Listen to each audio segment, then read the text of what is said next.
নমস্কার, আমি বিকে শুভ্রা অফিসিয়াল এই চ্যানেল থেকে বিকে শুভ্রা আপনাদের সামনে বলছি। আজকের বিষয় হলো কোঅপারেশন অর্থাৎ সহযোগিতা। আজকে আমাদের তদানীন্তন কবিদের কথা একটু স্মরণ করি।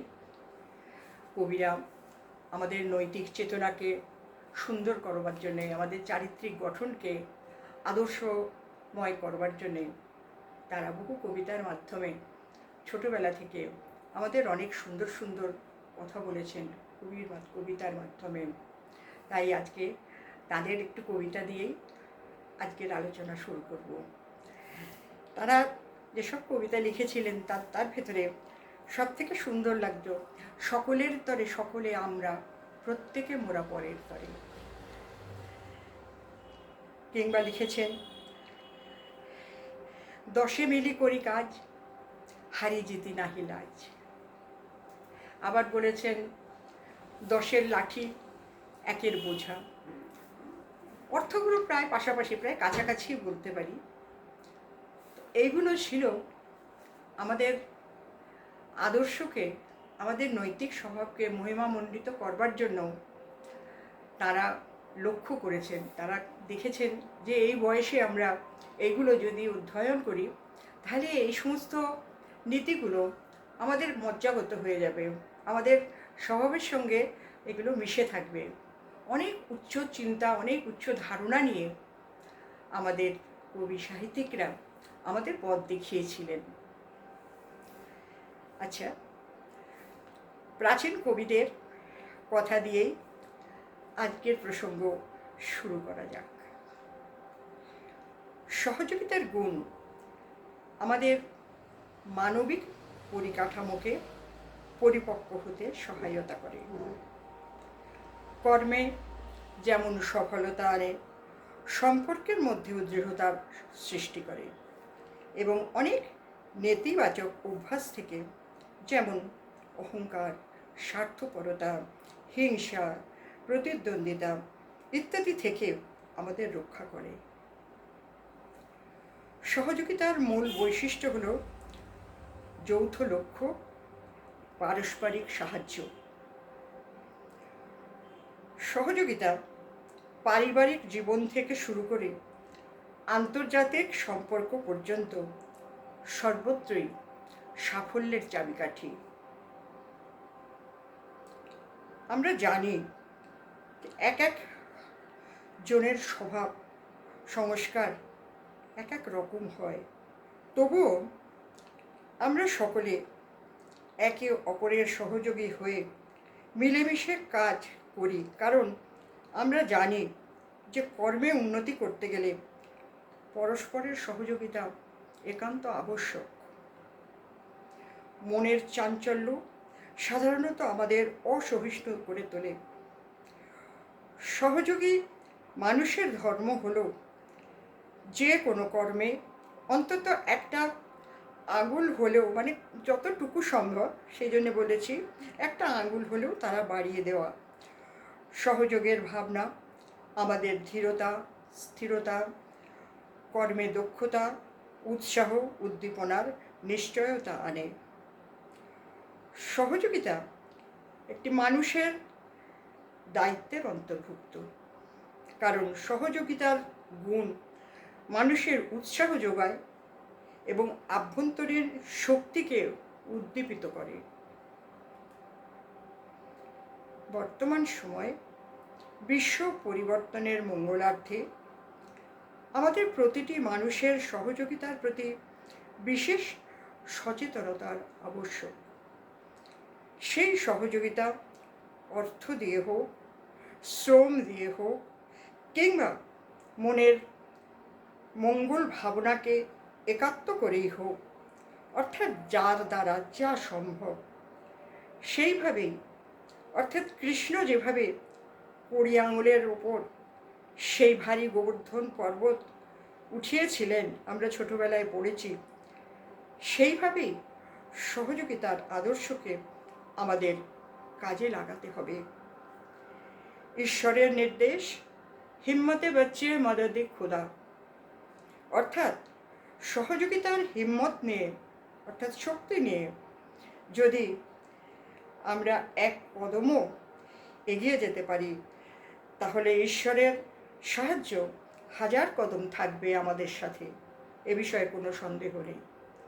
এবং সেইভাবেই সমগ্র বিশ্বে আমাদের পরস্পরের সাথে ভ্রাতৃত্ব বন্ধন অটুট হবে এবং এই সহযোগী মনোভাবের ভিত্তিতে বিশ্ব হবে একদিন আমাদের কাছে বসুধৈব কুটুম্বকম।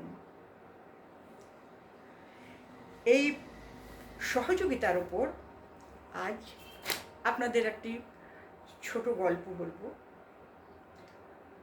একটি খুব বড় একটা হোটেলে জন নামে এক ব্যক্তি চাকরি করতেন।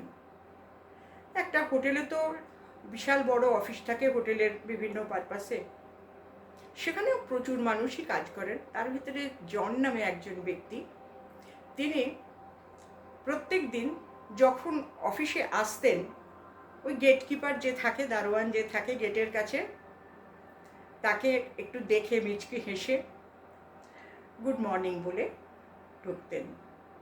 সেও তার সেই গুড মর্নিং রিসিভ করতো, খুব সম্মানের সাথে রিসিভ করতো, খুব খুশি হতো। আর কেউ নয়, ওই জন ভদ্রলোক উনি। তো এইভাবে প্রত্যেক দিনই সে লক্ষ্য রাখতো যে ইনি আসছেন অফিসে এবং অফিস থেকে নিয়মিত আর 5 জনের সঙ্গে বাড়ি চলে যাচ্ছেন বিকেলবেলা।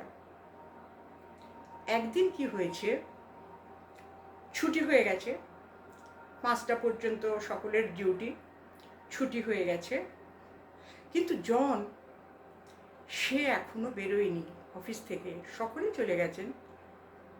তো সেইটা লক্ষ্য রেখেছে সেই গেটকিপার দারোয়ান, সে লক্ষ্য রেখেছে।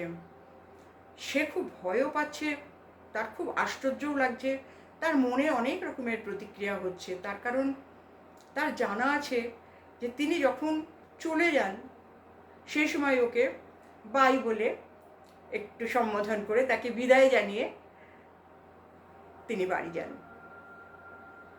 আজকে কিন্তু সবাই বেরিয়ে গেছে, কিন্তু উনি এখনো যাননি। ওনাকে না দেখতে পেয়ে তখন সেই গেটকিপার সেই হোটেলের ভিতরে ঢুকে চতুর্দিক সমস্ত ঘর, যে সমস্ত ঘরে চাবি তারা পড়ে গেছে, সমস্ত ঘর ঘুরে ঘুরে ঘুরে ঘুরে সব জায়গায় দেখে সে আরও বেশি চিন্তায় পড়লো যে কোথাও জনকে দেখা যাচ্ছে না।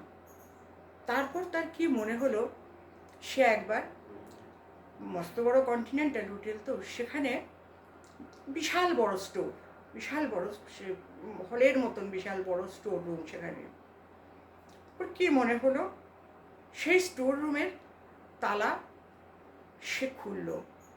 খুলে সব দিক তাকাতে তাকাতে দেখতে পেল একটা চেয়ারের ওপরে তিনি খুব জবুথবু হয়ে বসে কাঁদছেন, সেখানে বসে আছেন। তো তাকে দেখে জন খুব আশ্চর্য হয়ে গেলেন। বললেন, তুমি কি করে বুঝলে যে আমি এইখানে আটকা পড়ে গেছি? ঠিক বিকেলের আগে আমার কিছু ডিউটির কাজ ছিল, তাই আমাকে স্টোরে ঢুকতে হয়েছিল। তো তখন স্টোরের ভেতর দিকে কাজ করছিলাম, কখন যে 5টা বেজে গেছে, কখন যে সবাই চলে গেছে আমার আর খেয়াল নেই, আমি কাজ করছিলাম। তারপরে যখন বাড়ি যেতে দেখি, তখন দেখি বাইরে থেকে তালা বন্ধ হয়ে রয়েছে। কিন্তু কি আশ্চর্য, আমার তো আজকে এইখানেই মৃত্যু হবার কথা, কাল সকালে আমাকে এখান থেকে মৃত অবস্থায় বের করতে হতো। তখন জন বলল, স্যার দেখুন, একমাত্র আপনি আছেন এই অফিসে যিনি আমাকে আদর করে সকালে আসার সময় একবার গুড মর্নিং বলেন আর যাবার সময় একবার গুড বাই বলে যান। কিন্তু আজকে যখন আপনার জন্য এতক্ষণ অপেক্ষা করলাম আপনার মুখ থেকে গুড বাই শুনবো বলে, যখন সন্ধেও হয়ে গেছে, তখন আমি আর স্থির থাকতে পারলাম না। তখন আমি ভাবলাম দেখি একবার স্টোর রুমের দিকে গিয়ে দেখি সেখানে যদি জন কোনো অবস্থায় যদি আটকা পড়ে থাকেন, তাই আমি এসেছি আপনাকে এখানে যদি পাওয়া যায় সেই জন্যে। তারপর সেখান থেকে সে আস্তে আস্তে জনকে হাত ধরে নিয়ে, তার সমস্ত শরীর তখন বরফে একেবারে কনকন করে কাঁপছে, তিনি রীতিমতন কাঁপছেন এবং ভাবছেন যে আজকের রাত্রিটা আমাকে এইখানে থাকা মানে তো বুঝতেই পারছেন তার কি মনের অবস্থা। সেখান থেকে সেই গেট কিপার তাকে উদ্ধার করে নিয়ে গেলেন। তারপরে তার যথোচিত যত্ন করে তাকে বাড়ি পাঠানোর ব্যবস্থা হলো। তো এই প্রসঙ্গটা এই জন্যে বললাম, অনেকেই মনে করেন যারা গেট কিপার বা এরকম যারা ক্লাস 4 স্টাফ যারা থাকেন ভেতরে, বা অন্যান্য বিভিন্ন ক্লাসের যারা স্টাফ থাকেন, সেখানে মোটামুটি বড় ইয়েতে র্যাঙ্কে যারা কাজ করেন, তারা মনে করেন এদের কাজ করার আছে, এরা কাজ করবে, মাইনে পাওয়ার আছে মাইনে পাবে, এদের সঙ্গে তো এত কিছু ফর্মালিটি করার মতো কোনো আমাদের প্রয়োজন নেই, করার দরকার নেই। কিন্তু সেই জন ভদ্রলোক, তিনি কিন্তু ভাবতেন না যে সে সামান্য শুধু একজন গেটকিপার। তিনি ভাবতেন সে আমাকে দেখলে হাসে, চেয়ার থেকে উঠে দাঁড়ায়, আমাকে গুড মর্নিং বলে, যাওয়ার সময় আবার চেয়ার থেকে উঠে দাঁড়িয়ে গুড বাই স্যার আমি যখন বলি তখন তিনিও আমার সঙ্গে, এই গেটকিপারও আমার সাথে সেভাবে বলে। তো এই যে মানসিক একটা সহযোগিতা, মনের সাথে মনের যে একটা সহযোগিতার ভাব, সেই সহযোগিতার সেই ভাব তাকে পুনর্জীবন দিয়েছিল। তিনি বেঁচে বাড়ি ফিরতে পেরেছিলেন শুধুমাত্র এই গেটকিপারের জন্যে। তখন তার মনে হলো যে সমস্ত মানুষ আজ আমরা যদি এইভাবে একে অপরের সাথে, আর তো কিছু নয়, হয়তো একটু হাসি বা হয়তো একটা বিদায় বলা কিছু কথা বা সুপ্রভাত, যাই হোক একটা কিছু বলা বা একটু হাসি, এটা সবাই সবাইয়ের কাছে আশা করে থাকে। কারণ সেখান কখন যে কার কোন সময় কোন অসময় আসে, কোন সমস্যা বা কোন বিপদ আসে, তা কেউ জানে না। তাই জন্য সহযোগিতা আমাদের প্রতিটি মানুষের মধ্যে কাম্য, কারণ এটি একটি বিশেষ আত্মার বা আধ্যাত্মিক বা আত্মিক গুণ বলে আমরা মনে করি। ঠিক আছে, আজ এই পর্যন্ত। আপনারা সকলে ভালো থাকবেন, সুখে থাকবেন, আনন্দে থাকবেন। আপনাদের সকলের প্রতি আমার শুভ ভাবনা, শুভ কামনা রইল। আবার দেখা হচ্ছে শিগগিরই। ওম শান্তি।